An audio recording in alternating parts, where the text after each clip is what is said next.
Welcome to everyday cooking. இன்னும் எங்கள் சேனலுக்கு சப்ஸ்கிரைப் பண்ணாமல் இருக்கிறீங்களா? மறக்காமல் கிளிக் பண்ணுங்கள் சப்ஸ்கிரைப் பட்டனையும் பெல் ஐக்கானையும். எப்போது எங்களோட கனெக்டடாக இருங்க அண்ட் சப்ஸ்கிரிப்ஷன் ஃப்ரீ. ஒவ்வொருத்தரும் ஒவ்வொரு ஸ்டைலில் சூப்பராக சாம்பார் வைப்பீங்கன்னு நினைக்கிறேன். வாங்க எங்கள் வீட்டு சாம்பார் எப்படி இருக்குன்னு பாருங்கள். முதல்ல ப்ரெஷர் குக்கரில் ஒரு 1/2 கப் அளவுக்கு துவரம் பருப்பு எடுத்துக்கோங்க. அதை க்ளீன் பண்ணிக்கோங்க. இதோட ஒரு 3 கப் அளவுக்கு தண்ணி சேர்த்துக்கலாம்.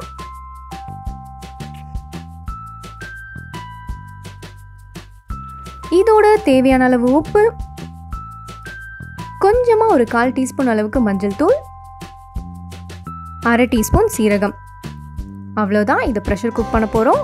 நல்லா க்ளோஸ் பண்ணுங்க. ஒரு 4லேருந்து 5 விசில் விட்டுடுங்க.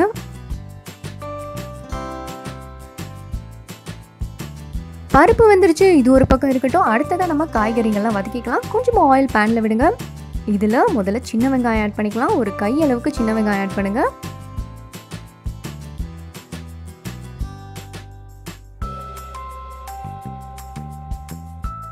சின்ன வெங்காயம் ஓரளவுக்கு வதங்கினதும் ஒரு 4-5 பூண்டு ஆட் பண்ணிக்கலாம்.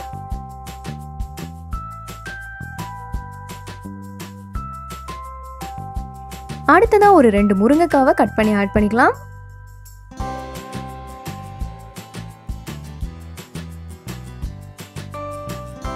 நான் இங்கே முருங்கைக்காய் கத்திரிக்காய் போட்டு சாம்பார் வைக்க போகிறேன். ஸோ ஃபைனலாக கத்திரிக்காவும் ஆட் பண்ணுறேன். ஒரு 3-4 கத்திரிக்காய் ஆட் பண்ணிக்கலாம். இது எல்லாத்தையும் நல்லா வதக்கிக்கலாம்.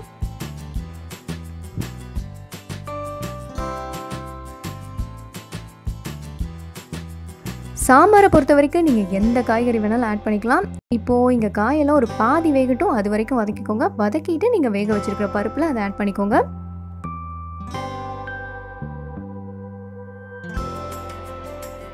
இந்த ஸ்டேஜில் காய்கறிங்கெல்லாம் பாதி வந்திருந்தா தான் கரெக்டாக இருக்கும், இல்லைனா குழஞ்சிரும். இப்போ நம்ம தக்காளி ஆட் பண்ணிக்கலாம். 1 இல்லைனா 2 தக்காளி குட்டி குட்டியாக சாப் பண்ணி இதோட ஆட் பண்ணுங்கள்.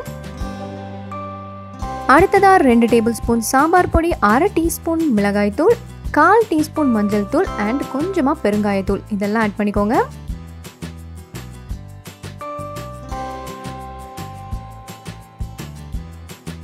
திரும்பவும் சொல்கிறேன். 2 டேபிள் ஸ்பூன் சாம்பார் தூள், 1/2 டீஸ்பூன் மிளகாய் தூள், 1/4 டீஸ்பூன் மஞ்சள் தூள் அண்ட் கொஞ்சமாக பெருங்காயத்தூள்.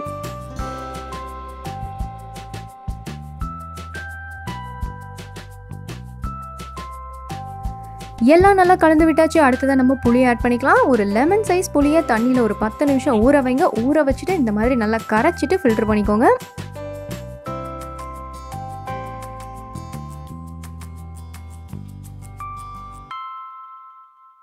ஸோ புளி ஆட் பண்ணியாச்சு. அடுத்ததான் தண்ணி ஆட் பண்ணிக்கலாம். 1 இல்லைனா 2 கப் தண்ணி. உங்கள் சாம்பார் எப்படி வேணுமோ, அதாவது தண்ணியாக வேணுமா கெட்டியாக வேணுமா அப்படிங்கிறத பொறுத்து தண்ணி ஆட் பண்ணிக்கோங்க.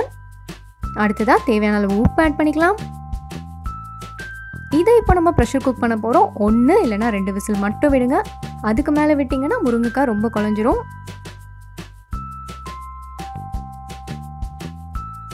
இதோட நம்ம பச்சை மாங்காவை ஆட் பண்ணலாம். பச்சை மாங்காய் சாம்பாருக்கு ரொம்ப நல்ல டேஸ்ட் தரும்.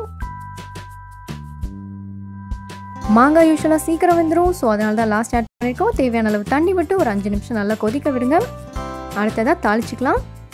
கொஞ்சமாக ஆயில் விடுங்க. இதில் கடுகு உளுத்தம் பருப்பு சேருங்க. ஒரு 1/2 டீஸ்பூன் கடுகு, 1/2 டீஸ்பூன் உளுந்து அண்ட் ஆஃப் பண்ணிவிட்டு கருவேப்பிலை ஆட் பண்ணுங்கள். இன்னும் நம்மளோட தாளிப்பும் ரெடி. இதை சாம்பாரில் ஆட் பண்ணியாச்சு. சாம்பார் இங்கே சூப்பராக ரெடி ஆகிடுச்சு.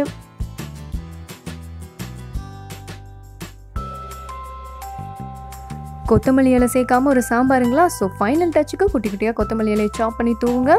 இங்கே சாம்பார் சூப்பராக ரெடி ஆயிடுச்சு. அண்ட் எங்கள் வீட்டு சாம்பாரும் உங்களுக்கு ரொம்ப பிடிச்சிருக்கும் நம்புகிறோம். வேறொரு இன்ட்ரெஸ்டிங்கான ரெசிபியோட உங்களை சந்திக்கிறோம். எங்கள் வீடியோஸ் எல்லாம் பிடிச்சிருந்தா லைக் பண்ணுங்கள், ஷேர் பண்ணுங்கள், கமெண்ட் பண்ணுங்கள் அண்ட் மறக்காமல் எங்கள் சேனலுக்கு சப்ஸ்கிரைப் பண்ணுங்கள்.